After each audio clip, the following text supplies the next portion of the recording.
Hey, Shalom Israel. Sorry for the technical difficulty. But as I was just saying earlier in the midst of class, as it pertains towards Lashon Gadash, you understand, this is Isupk, on Commander Hana, and I'm a priest officer of 5,000 Farm on the Bach, currently holding down the Lashon Gadash class live down on tonight. So as you come on back in, make sure you come on in with those questions. You understand anything that you would like to have be broken down for you as it pertains towards the Hebrew class. This is that class for that. And like I was just saying, Lashon Gadash is translated in Hebrew as holy tongue, and we read and we write out the Hebrew from the right hand side towards the left. All right.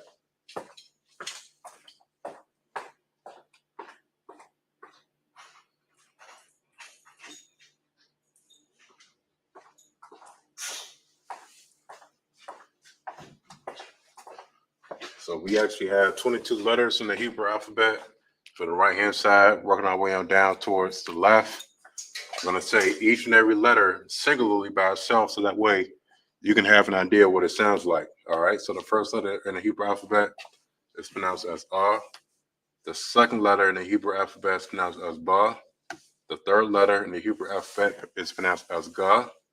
Then Da, Ha, Wa, Za, Cha, Ta, Ya, Ka, La, Ma, Na, Sa, I, Pa, Taza, Kwa, Ra, Sha, and Tha. All right, the pronunciation for the ancient or the Paleo Hebrew or the Phoenician Hebrew is all the same. You understand? It's the exact same pronunciation as far as for the Syrian Hebrew / modern Hebrew. You understand? Which is mainly more used by the world today. All right. So the only difference in between the ancient and the Syrian Hebrew is just that it's just written differently, but the pronunciation for them both is the exact same. All right. Now you have 5 additional letters that is a part of the Syrian Hebrew. Which in this case you have Ka, Ma, Na, Pa, and Taza. You understand, that will fall at the end of the word, if that's the letter that will be at the end of that word. All right, it says you right here, it says use these letters if letter fall at the end of the word. All right. So what examples of that could be? I'm going to provide an example for you right now. All right.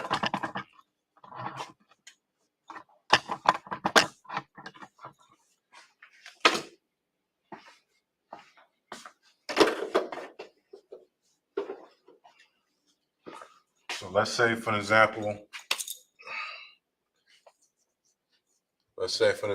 bond. Bond in Hebrew means son. All right. I'm gonna write it in the this is only for the Assyrian Hebrew. Assyrian Hebrew is where you got those 5 additional letters that come in at the end, and you just looking at what the word is in Hebrew. I mean, sorry, you just looking at the word as far as what it is in Hebrew, and then looking at the last letter N. It should automatically trigger in your mind to let you know that that last letter in Hebrew is Na. You understand? So, for example, this is Na in Assyrian Hebrew. All right. And then you also have hold up, bear with me. So that's Na in the ancient Hebrew. My mistake. That's Na in the ancient. And then you also have this Na in the Assyrian. All right. I'll grab another marker.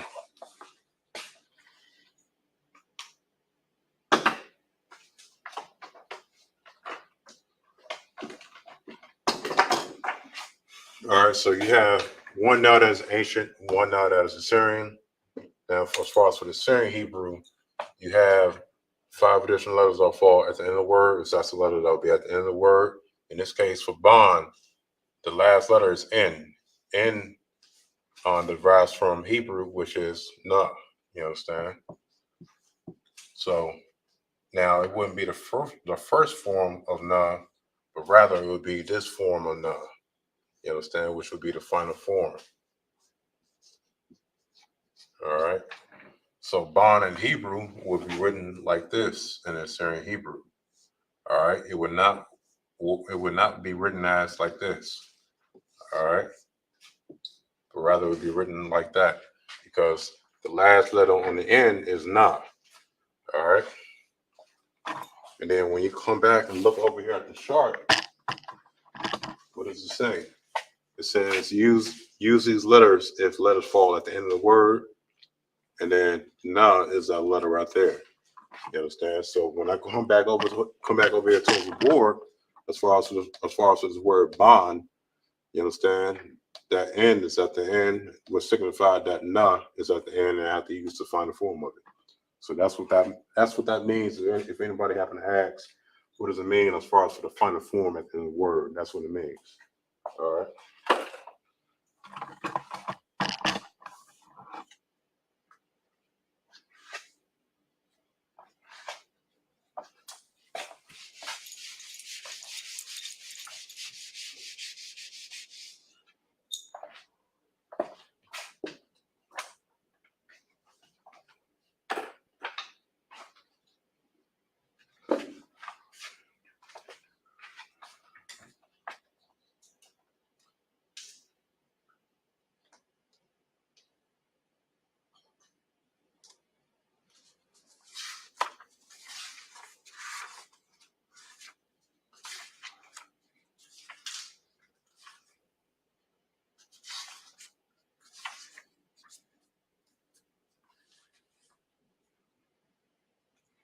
Okay, so in today's class, I'm going to write some basic terminology as it pertains towards the Hebrew. You understand? These are some terms that you will often see when you read the Tanakh, either if you just read into the Tanakh to study the Hebrew language, or if you're reading it as a part of Sabbath service. All right.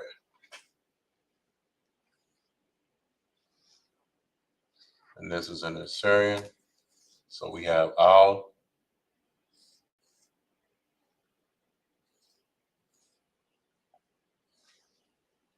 Al in Hebrew means two.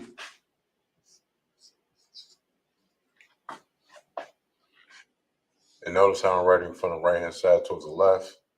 Now we have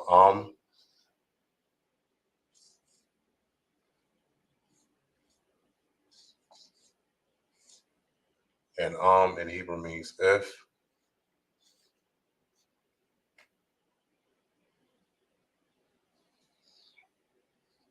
Now we have gam, not gum like you're chewing gum, but gam as in spelled in G-A-M. All right. Which means also in Hebrew. We have kal, which is spelled as K-A-L, which means all in Hebrew. We have la'ah, which a lot of people say, but never really know the true meaning of it, but which doesn't not just only means no, but also means not as well. In some cases in the Bible. Hold on, let me put up the pronunciation as well.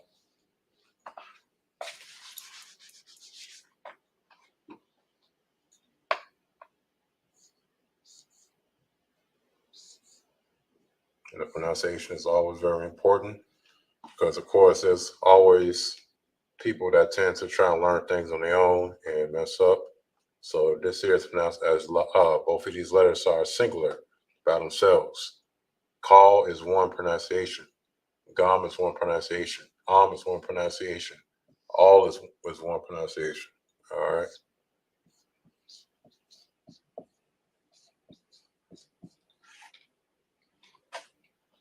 All right. So now we have ma,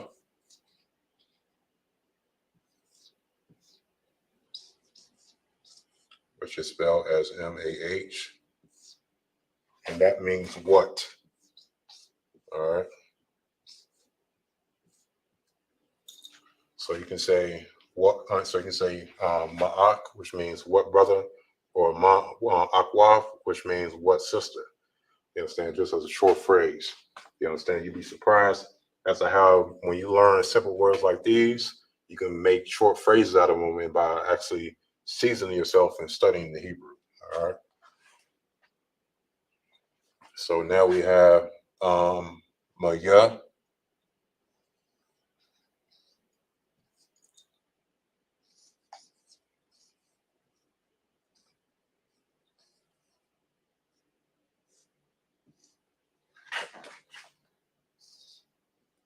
And Maya in Hebrew is who?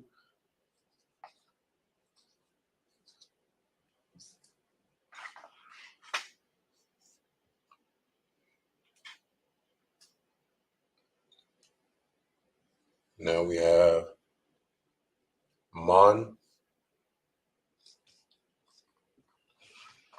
I know it looks like it's pronounced as man, but it's actually pronounced as Man. All right. And that is from. All right. Now we have I in Hebrew.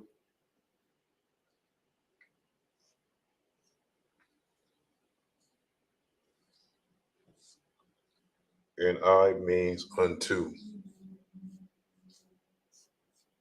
All right. Now we have all.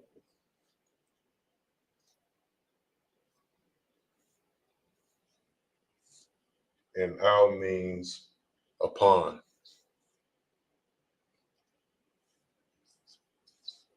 All right. Now we have which is I am, and that means with.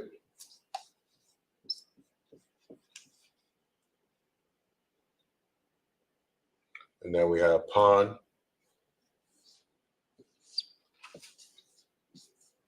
which is not pronounced as pan, but pon. All right. The pronunciation of these words in the Hebrew differ from English because Hebrew is not English. All right. That's the same exact reason why I went over the Lashon Gadash chart, so that way I can be to say the pronunciation of these letters. Because where is it? Where's pa? All right. So we got pa, then we also have na. When you put pa now together, that makes pon. It wouldn't make pan because you have pa instead of p, and then you have na instead of just n. All right. So it put more emphasis on the pronunciation. Instead of p, it's pa, and instead of n, it's na with the a next to it. All right.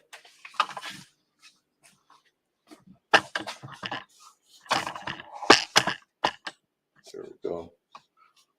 All right, so we got pon in Hebrew, which means less. Not less as in less, but less. Like, for example, in the Bible, in which we all read from, how the Lord says, lest thou fall into temptation. This is that less that I'm talking about. All right. So these right here are just some of the smaller words in Hebrew that you can be able to find in the Bible. You understand? Because of course, every word that's in the Bible is all Hebrew itself. You understand? We even also have the New Testament in Hebrew as well, as far as from the names and everything, things that so forth. You understand? So I'm gonna just give y'all some time to collect this information on down before I come on back on up and bring some more terminology on up. In the meantime, if anybody has any questions, comments, concerns as it pertains towards the class, feel free to ask. All right.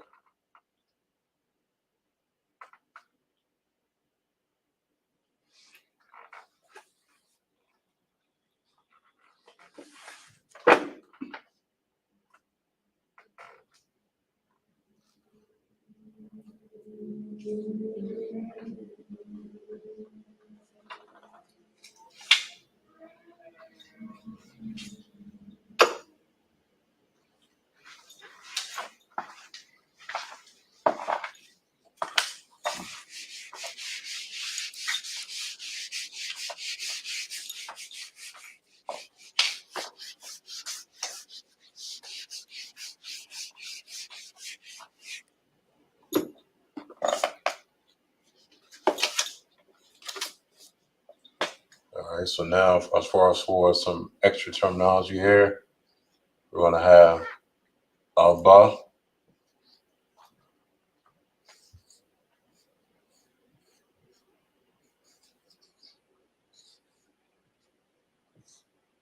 in Hebrew, which means father.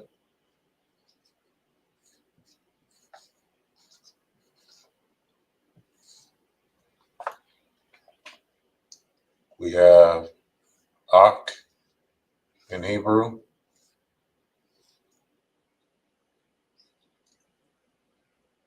It's like that's actually an ancient Hebrew Ak.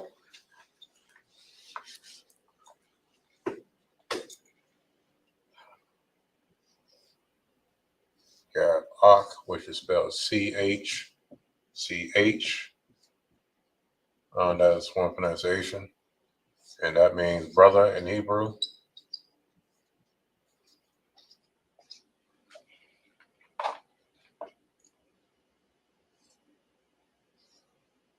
We have Ak Waf,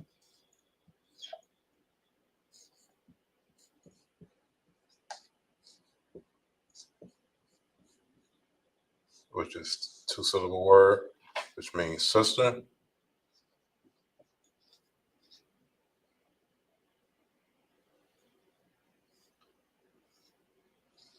We have Ayash in Hebrew.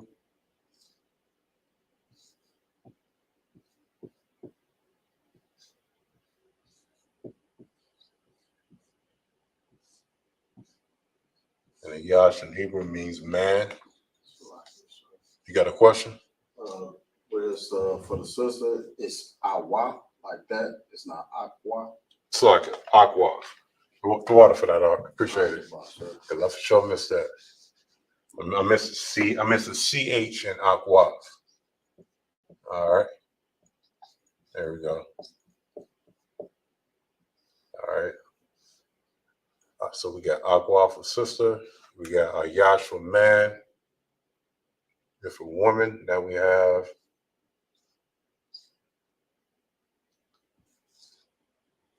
Asha.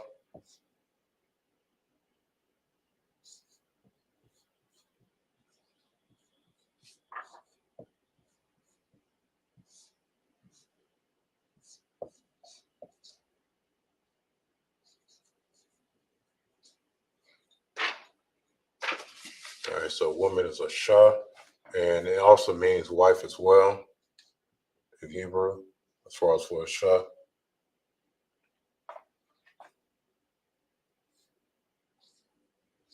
Now we have Amma in Hebrew, which means mother.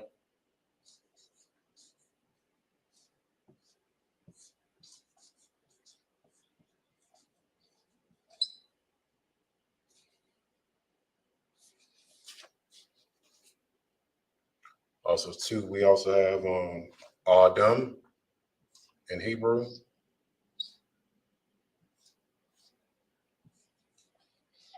And the thing about Adam as well, let me fix this a little bit. It's kind of sloppy. Mistake. Thing about Adam as well is that it also means man too. All right.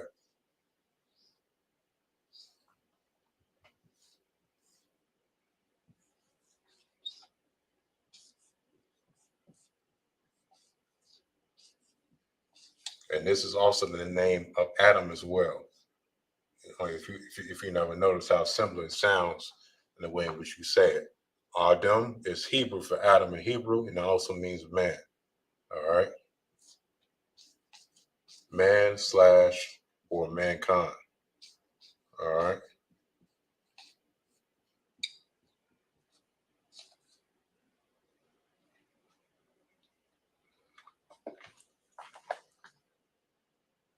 So now we have Alahayim.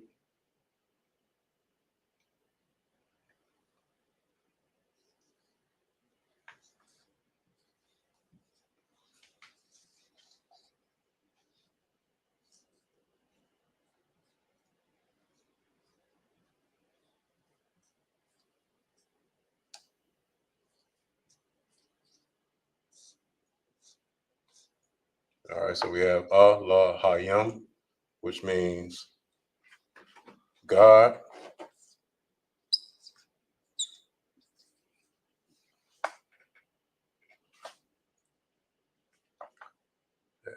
Not only just God, but it means God, angels, judges, and what else? God, angels, judges, and I'm going to put powers as well because that's what will come up if you happen to look that up for the Zondervan Bible Dictionary. So Allahayim is God, angels, judges, power. We also have Ban as well, which I went over earlier.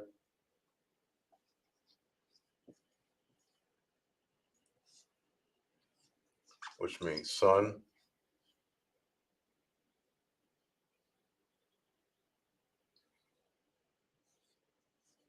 Now we have Bath in Hebrew, and this is not pronounced as Bath, it's pronounced as Bath, and that means daughter in Hebrew.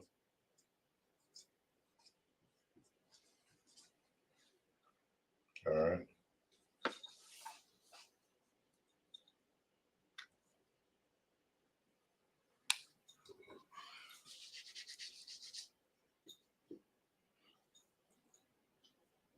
All right, so now we have Lob up next, which is not pronounced as lab, but Lob. All right, this is Hebrew, not English. And Lob in Hebrew means heart. All right. We have I'm, which is spelled as I-M, which means people. All right.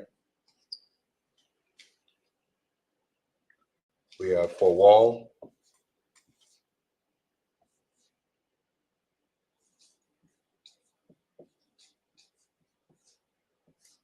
for wall, which means voice.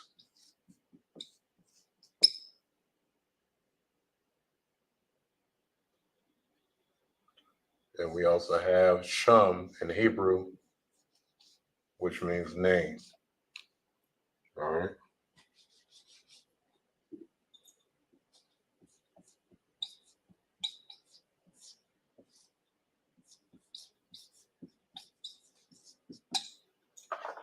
All right. So those are just some more terminology terms that I put up on the board. You understand? I can better be for your edification. You better know, take down in your notes, so that way you can better know these terms, which is very beneficial for you. And as far as for knowing the Hebrew, so that way you can better know what these words means when you come across it. You understand? I'm gonna give y'all some time to collect this information on down. We're gonna come right on back on up to provide some more terms and terminology up on the board next. All right.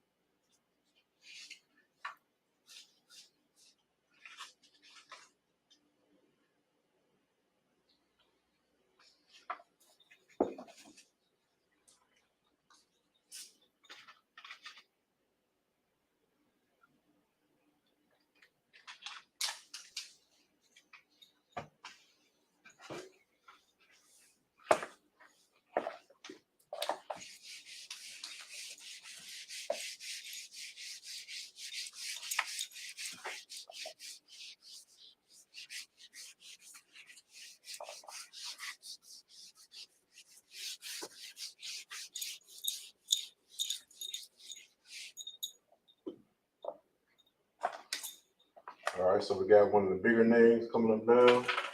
What's the name of our nation? And everybody better understand this. Of course, as much as we proclaim that we are the real Jews, we got to say our own name. You understand?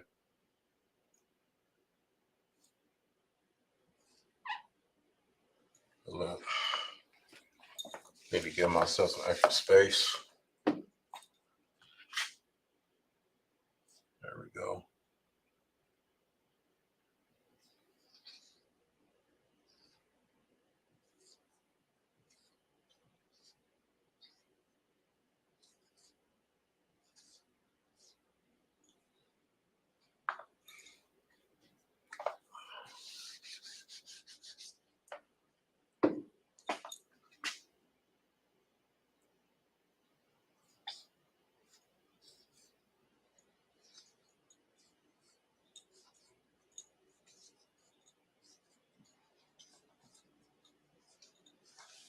right, so this here is Israel in Hebrew, which is pronounced as Yasha'Allah. You have Yah, Shar, and then Allah. All right.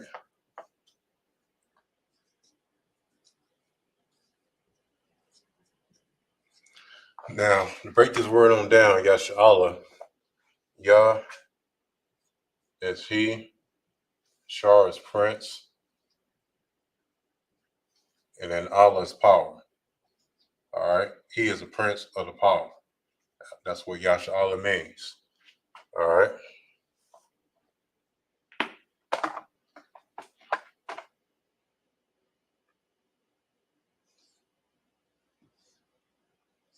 All right. So now we have Ra'ash in Hebrew.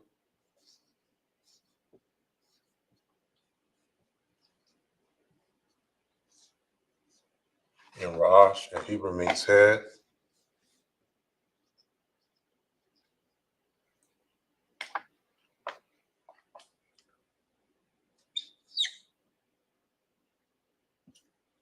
So now we have Ayar next. Ayar, and that means city.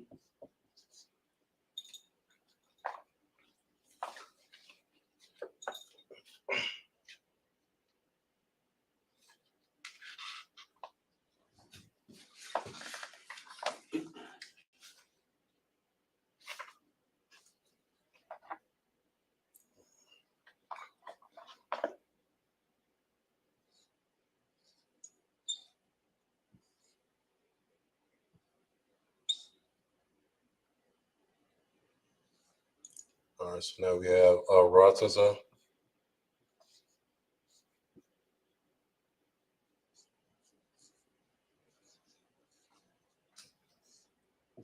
Three-syllable word, which means earth or land.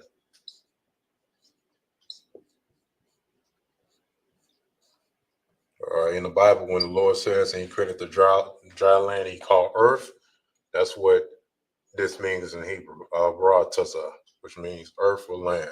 All right.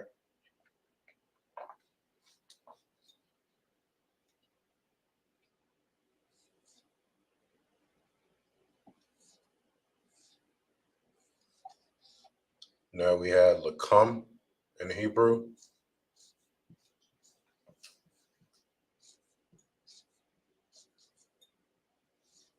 And Lakum in Hebrew means bread.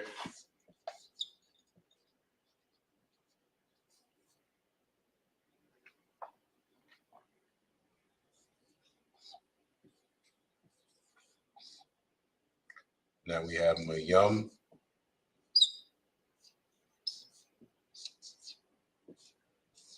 And Mayum in Hebrew means water.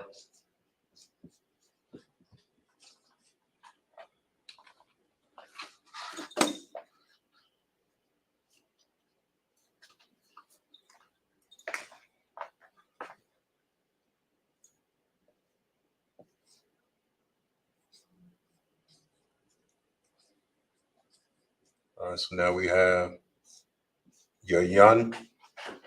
And Yayan in Hebrew means wine.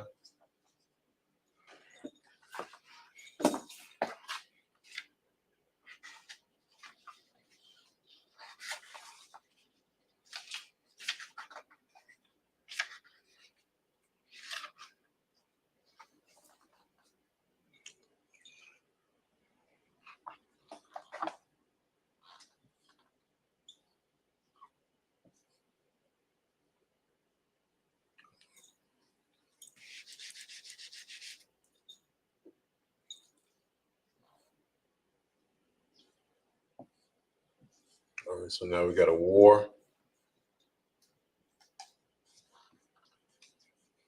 And this is pronounced as a war, which in Hebrew means light.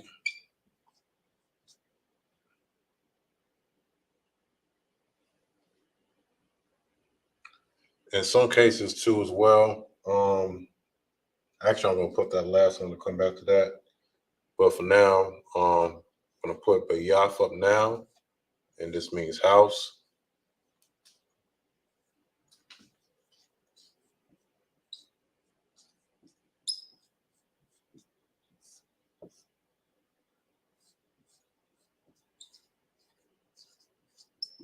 So Bayath means house in Hebrew.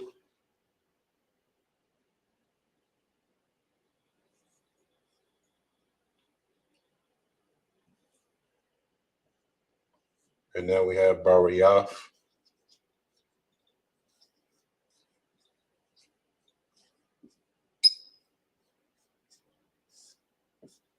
And Barayath in Hebrew means covenant. Like how the Lord made the covenant with Israel. That's what Barayath means in Hebrew. It means covenant.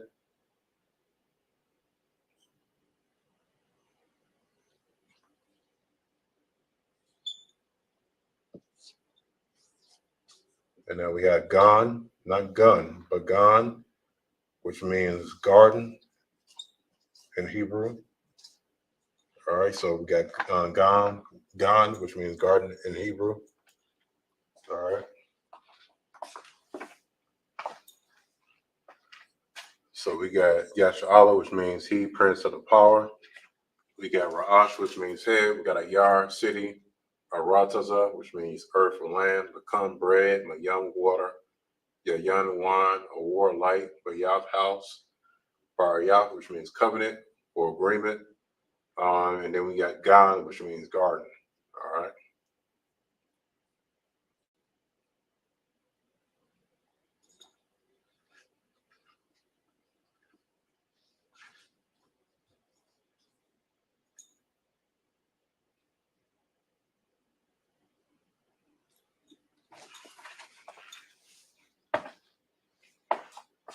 I'm gonna go ahead and write up these last few terms up on the board. They're gonna dive into as to how when you read the Lashon Gadash and when you want to write it out, is that there are prepositions that are tied towards words when they come down towards the Hebrew, and then some are just naturally just how it's supposed to be spoken. I'm gonna get to that in a minute.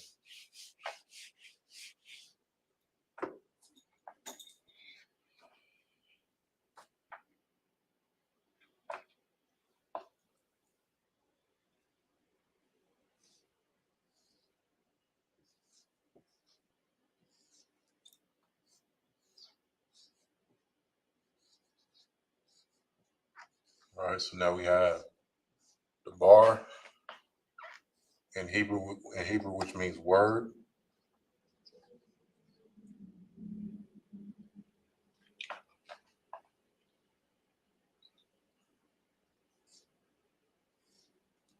And then we have kar in Hebrew.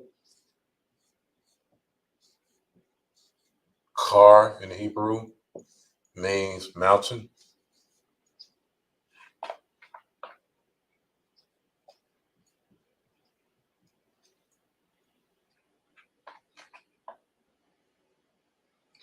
And two, we also have Chag in Hebrew. That is spelled Chag, Chag, which means feast. So anytime when we say the feast of the Lord, it would be Chag Yahweh, Chag Yasha'Allah. You understand, the feast of Israel. All right.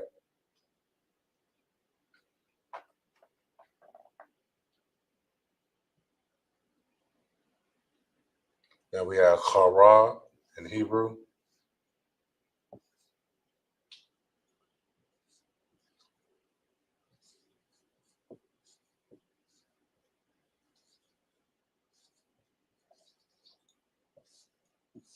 All right, Chara, and that means sword.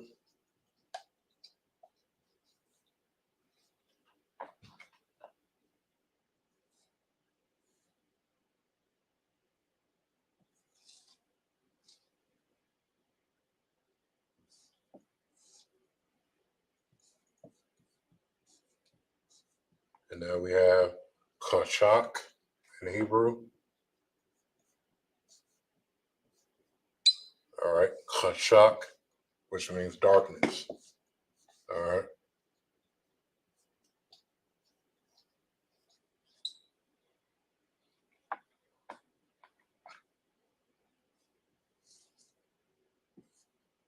All right, so now we had Tawa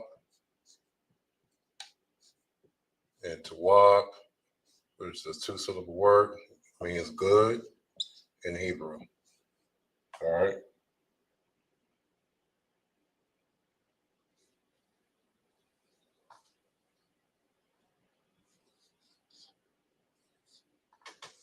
All right, so now we have malak,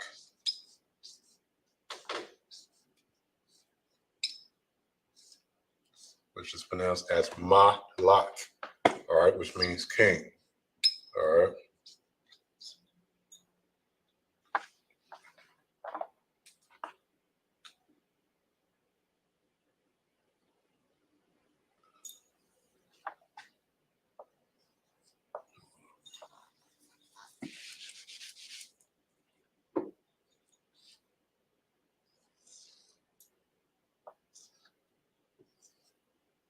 All right, so now we have shalom,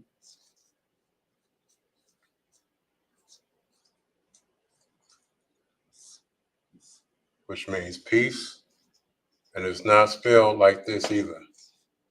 All right. Hold on. Yeah, it's not spelled like this. All right. It is not spelled as shalawam. It's spelled as shalom. All right. So there is no. Hello, that looks like another A. So there is no SHALAWAM. All right. So there is no shalawam. There is no shalom with an O, because there is no O in the Hebrew. All right. This here is the proper way to say and write out and pronounce peace in Hebrew, which is shalom. All right.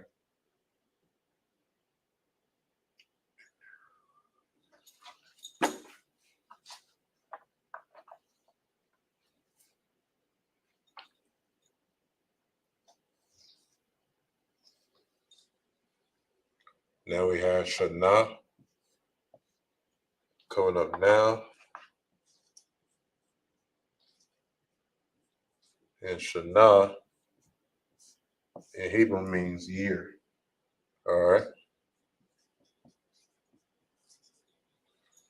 All right. So Shana in Hebrew means year. And also, too, another thing, when it comes down towards the Hebrew, a lot of people may not know that Hebrew words that mean differently than a lot of people may not think. You understand? You could have one word that may mean something, but when you read it in another scripture, it can mean something different. You understand? A word can either could be a verb or a noun. A verb is an action word. A noun is a person, place, a thing. You understand? Your name could mean something based on whether or not if it's a verb or a noun. All right. So always remember that. All right. So I'm gonna keep these terms up in the board just so everybody can copy it on down. In a minute, I'm going to come on up on the board and go over some prepositions. All right.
All right, so these are going to be some pre-nominal suffixes with prepositions.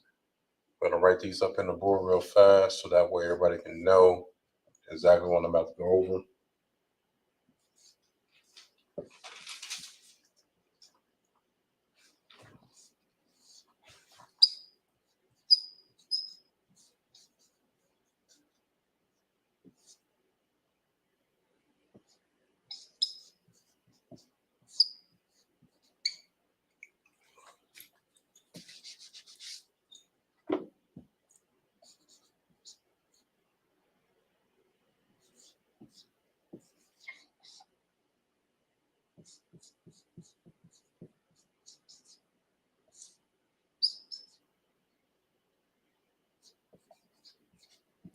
All right, that MPL, M is masculine, PL is plural.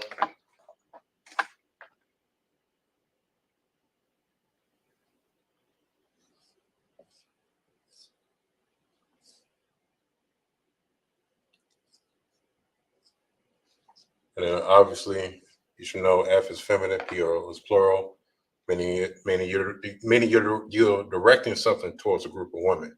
All right.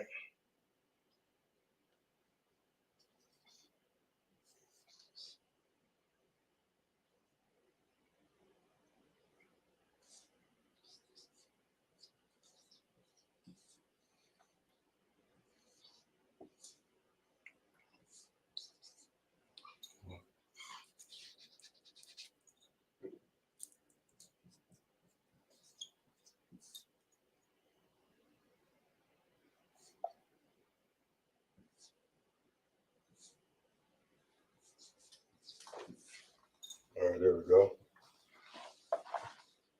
All right, so these are pre-nominal suffixes. I'll write it up in the board.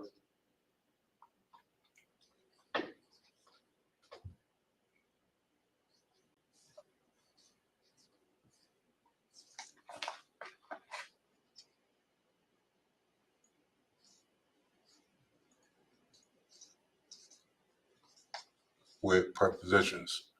All right.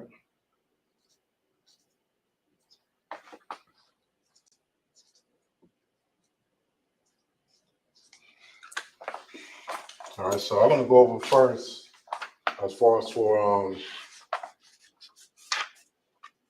bear with me for a moment.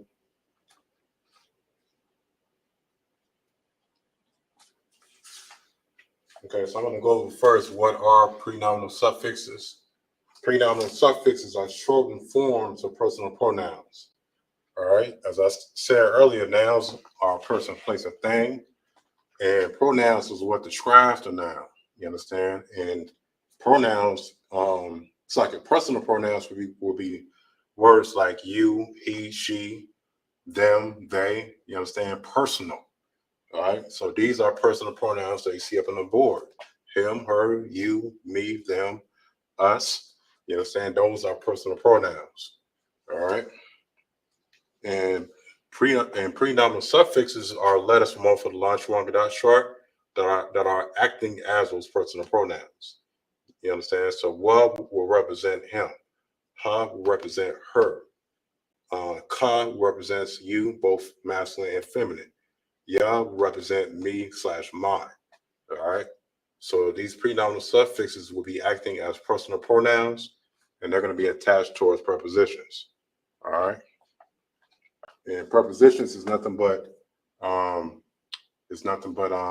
another form of personal pronouns as well,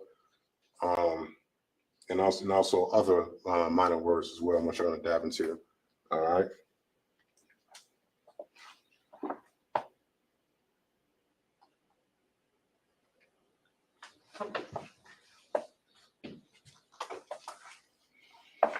So remember what I have up in the board. I'm going to be giving an example of each of these as they're going to be attached towards prepositions.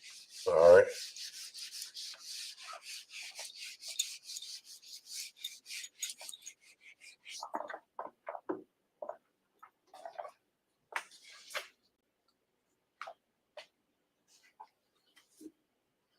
So let's say, for example, the preposition ba.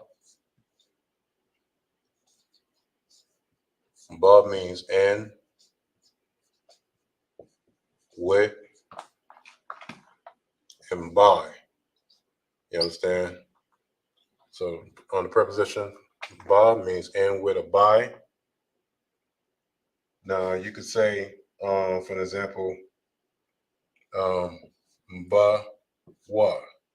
You understand? Which means with him in Hebrew. All right. Wa would be the predominant suffix, and then ba would be the preposition, which means with him. All right. Or you can say, for example, you can say baha, which would mean with her. All right. All right. So ba in this case, in which I'm using with him and then with her. All right. So that's just one example. The thing about prepositions, as I get to right now, bear with me.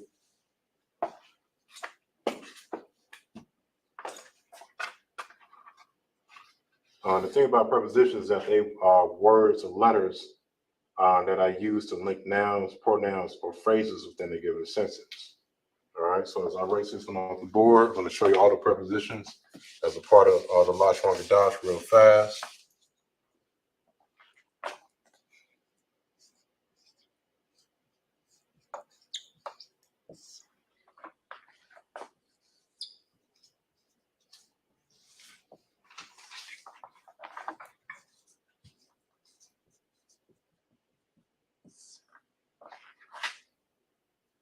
So we have the letter ha. I'm going to write it both in the ancient and then in the Syrian. All right. Ha is a prefix, meaning if it happens to fall at the very beginning of the word, we mean the / this. And as a suffix, we mean her or she. Because anytime we have ha at the end of a word or I, and let me also write this out in ancient Hebrew as well. Anytime we have ha or I at the end of a word, that word is going to be feminine in most cases. All right. Which is very important that you allow priest and prophet of the Lord to give you your name. You understand? You don't want to find yourself being a man and you having a feminine name if you have ha at the end of your name. All right. So we have she and her, which is a suffix for ha. So if ha happens to fall at the end of a word, then that word would be feminine. If ha happens to fall at the very beginning of the word, let's say, for example, ha bayaf. Bayaf is a root word, which means what? House. All right. Ha here is a preposition. In this case, it's going to be the prefix, since it's at the very beginning. Prefix fall at the very beginning, suffix fall at the very end. All right, so since ha is at the very beginning, then instead of bayaf, which means house, then it would be the house. All right, that's how prepositions work. They're in the Tanakh when you read the Bible in the Syrian Hebrew. They're all throughout the scriptures. You understand? I'm actually going to keep that up there on the board for just a brief moment, in case if anybody wants to take note of that. The next one's going to be ka.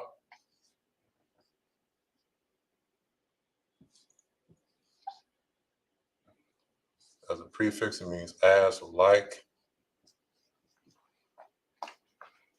Suffix, it means your. Both masculine and feminine. And we have ma,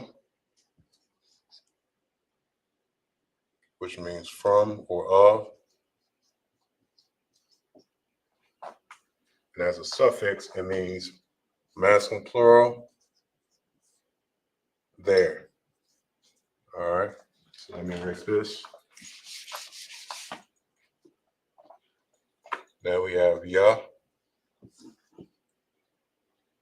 which means he, his, and him. Sorry, he, his, and they. My mistake.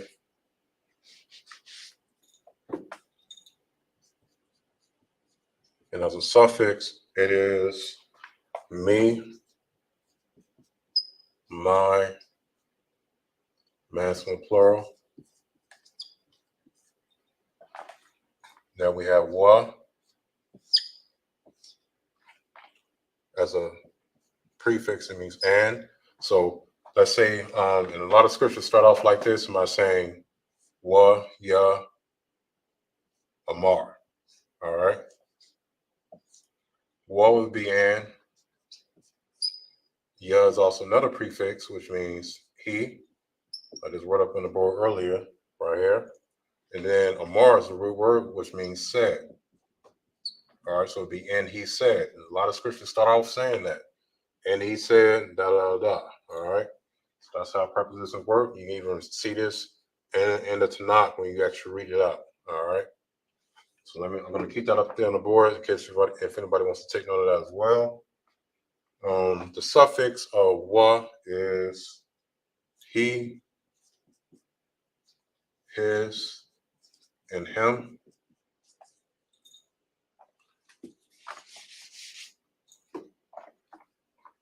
Now we have the letter ba coming in now. Ba is in, with, and by. And there is no suffix for ba. So I'm going to bring in the next letter, which is la. And la means to or unto. All right, so now I only have a few more letters to bring up here on the board. I'm just going to keep that up there on the board just so everybody can get it as far as all of the prepositions. You understand? So everybody really know what they are, especially if you read this not during the Sabbath service or if you happen to be studying on your own time. You can actually have all these. You understand? You got a question, Carl? Like it, sir, if I could. So there's no suffix for la. There's no suffix for la, and there's no suffix for ba. There's actually there actually are no suffixes for a few of the letters off of the Hebrew language chart. All right, so I'm going to go ahead and bring the rest of these on up on the board now.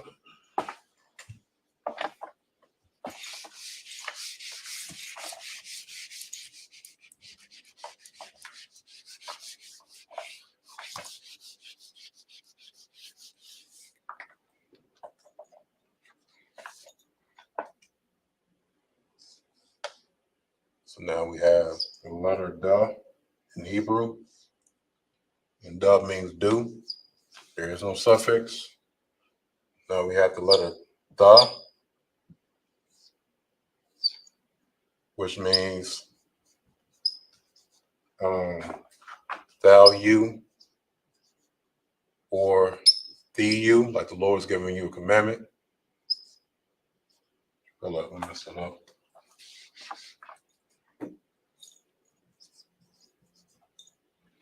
Now we have would be I or I am.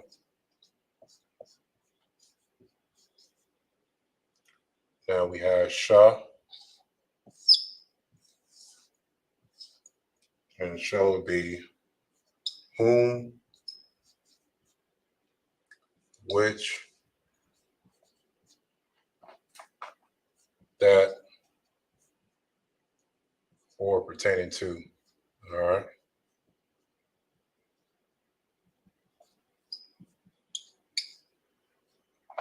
All right, so that's the last of them right there as far as for the prepositions.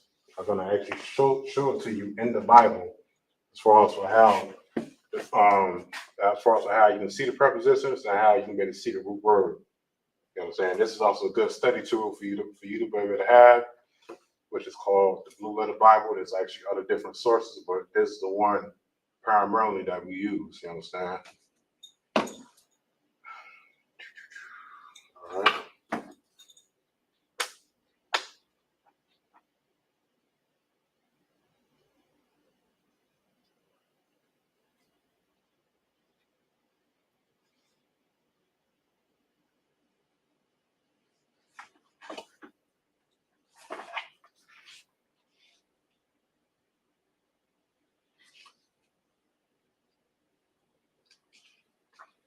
All right, so based off some of the predominant suffixes that I wrote up on the board earlier, I'm gonna erase this on off.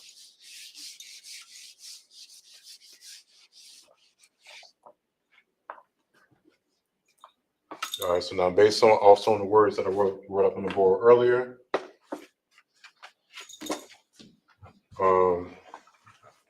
if I happen to say a word and then if I want to go ahead and make it personal, that would be me using predominant suffixes with a noun or even also with a preposition. All right, so let's say we got the word tent. All right,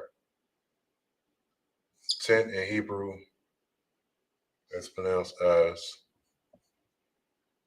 a hall. All right, so we got a hall in Hebrew.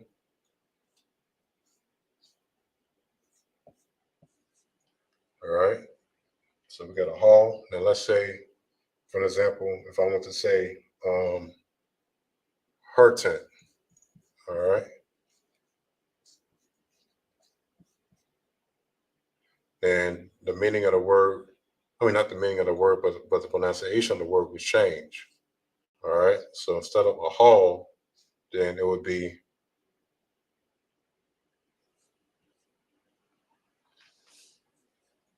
a halah, the ha then.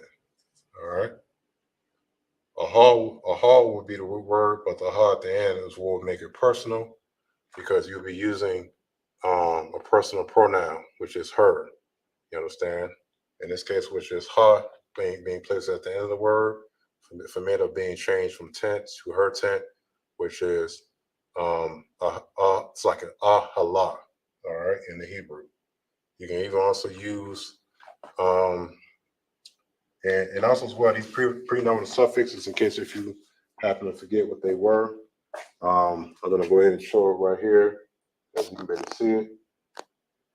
These are all the predominant suffixes that I wrote up on the board earlier. I'm actually going to provide another example before I actually dive online and show you some biblical examples.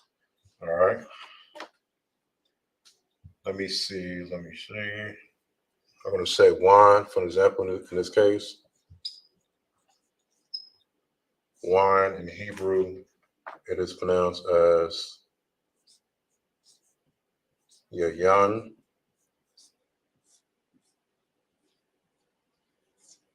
All right. So let's say if I want to say his wine. All right.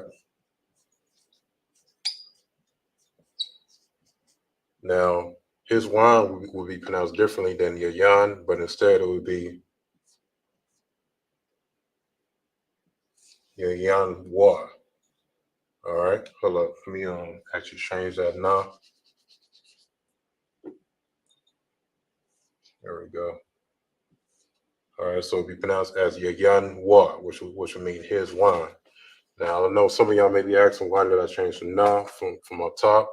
Well, as I explained at the very beginning of the class, anytime when you have one of the 5 letters that are part of the Hebrew, that is a part of the Assyrian Hebrew, which is ka, ma, na, pa, and taza. If any one of these 5 letters happen to fall at the end of the word, then you put the final formation. All right. But since I changed the word from wine to his wine and added the additional letter at the end of the word that is not a part sorry. Since I changed the word from wine to his wine and put y at the end, it changes. So now it's no longer at the end of the word. All right. So now it's pronounced Yayanwa instead of Yayan, which means wine. All right.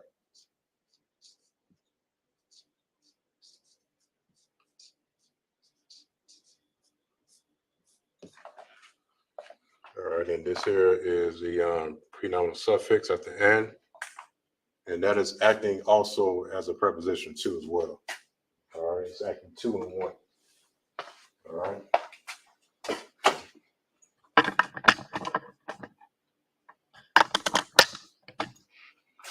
So the same way that you seen how prepositions work when they're attached towards a word is the same way how it's used in the Bible. That's how we learned it and got it from. And I'm actually going to show it to you right now.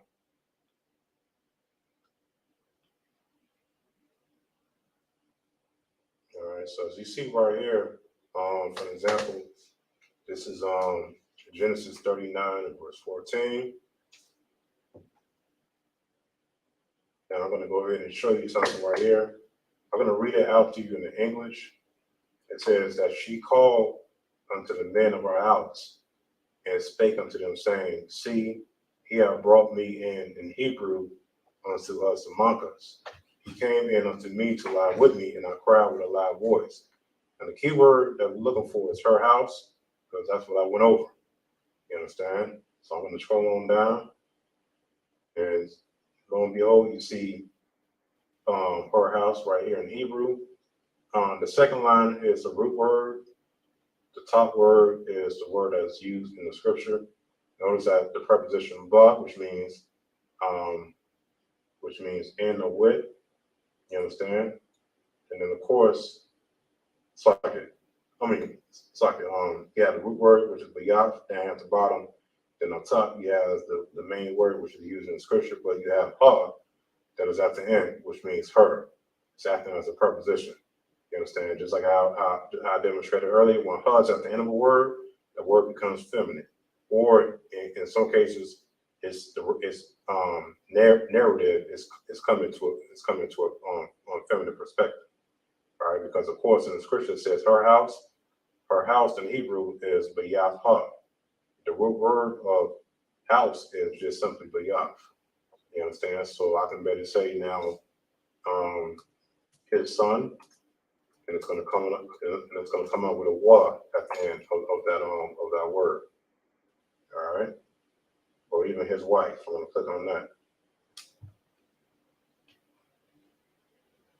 All right, so scrolling down. Okay, so we have a shah, which means wife or woman, and then we also have a shaf wa. The wa at the end means his. It's acting as a preposition, which I just recently displayed up here on the board. You understand? It says his wine, which is young wa. That wa at the end is acting as his. You understand? You can be able to see it right here, even in the scripture, which is the same exact thing. All right. So I can bear with me. Which is the same exact thing. When you see his wife, the wa is at the end of that word. It's acting as a preposition. All right. So prepositions can be found all throughout the Bible. You understand? Just that you simply need to know on what the prepositions are, and that's it. All right.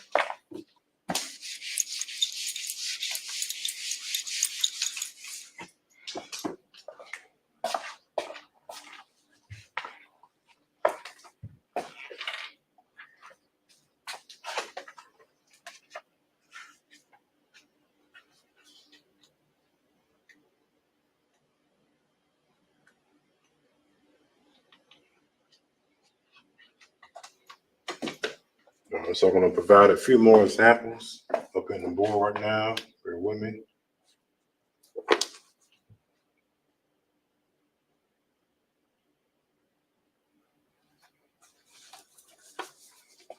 And we're just going to use simply one word, which is rule, to make it simple for everyone.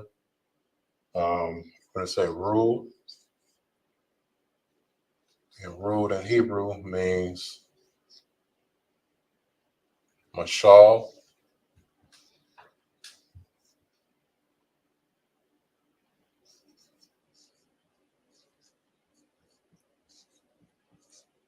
All right, mashal. It's a simple word.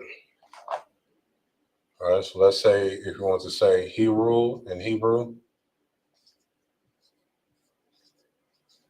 then it would be its original root translation. All right.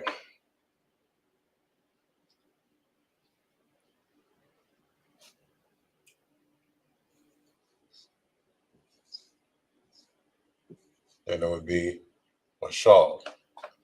All right. Now, if you want to say she rule, then it would be pronounced differently and written down differently. All right.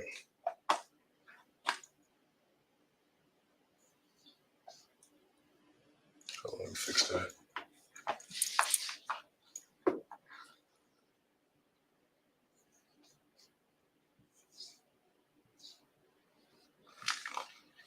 Then it'll be pronounced as mashallah. All right.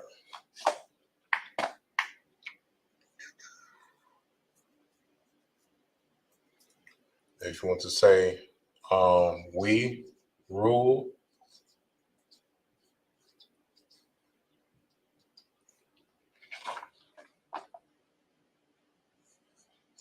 then it'll be mashallah. All right. Now, at the end of the word always mean we or our.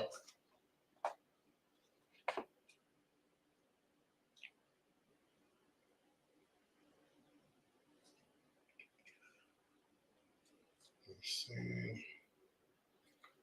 If you want to say you rule, then it would be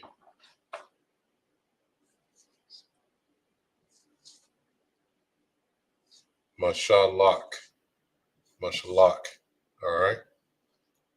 I'm gonna underline the preposition / prenominal suffixes because hold on, not that one. Anytime, and I also want to point this out. Anytime when it in the Bible when it says he this or he stole or he robbed or he married, it's all the word's also going to be in its root in its original root translation. All right, but anytime when it says he, anytime when it says she, we, you, or they, the pronunciation of the word is gonna be different than its original translation. But anytime when it says he, whatever, that word or that phrase is also going to be its original translation. All right, but these are just a few extra prepositions that are attached towards a word to get a word a much more implied meaning. All right.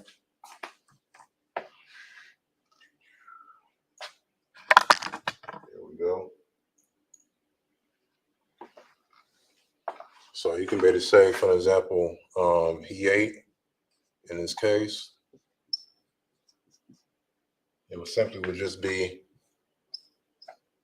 a call in Hebrew. A call would be the root word he ate. You understand? There would be no prepositions attached to it because anytime when you say he, without what the word means, that word is also going to be in its original translation. You understand? That would be what our oppressor would like to call the call stem. You understand? Nothing added to it, nothing taken away from it. All right. And now, if you want to say she or we or you, then the word's going to change. Then prepositions will come into play to where that word will have a different pronunciation. All right. So let's say, for example, she ate. You understand? We already know anytime when she comes into place with a word, or especially with a noun, the ha is also going to come at the end of that word. All right. So then it will be coming in as akala, which means she ate. All right. I'm going to use another word. All right. I'm going to say he wrote.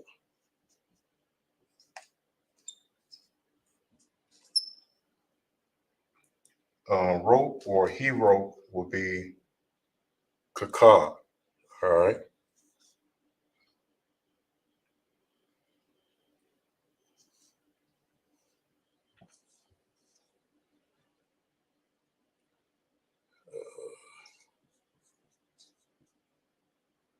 Let me fix that real quick.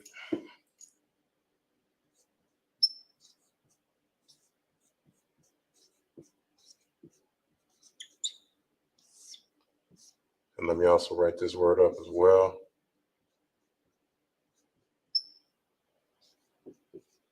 So we have a call, and we also have kaka, which means he wrote. Now, if you want to say we wrote instead,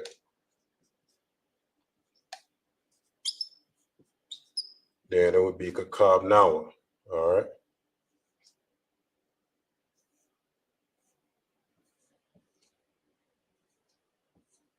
All right. Then it would be Kakav now in Hebrew, which means we wrote.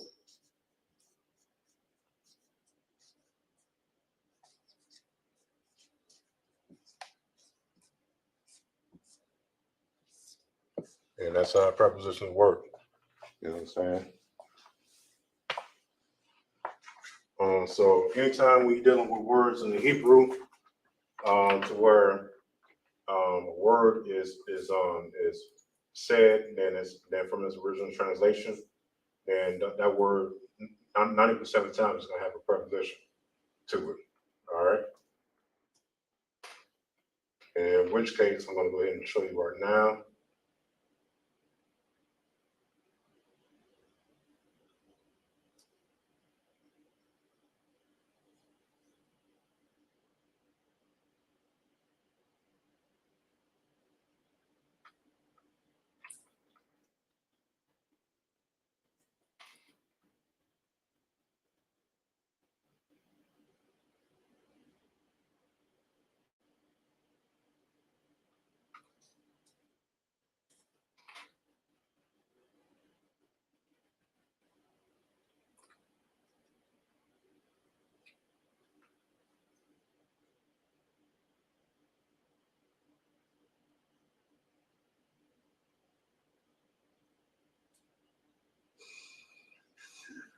All right, here we go.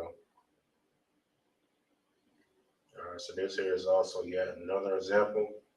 This is in Genesis 11:4.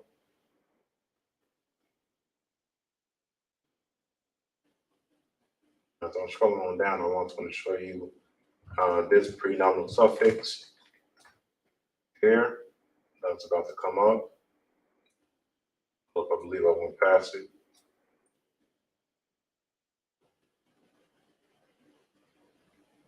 Yeah, here we go.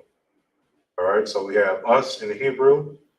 Anytime when you were saying we or us, the abbreviation for that in Hebrew, when it's attached towards a word, is nawa.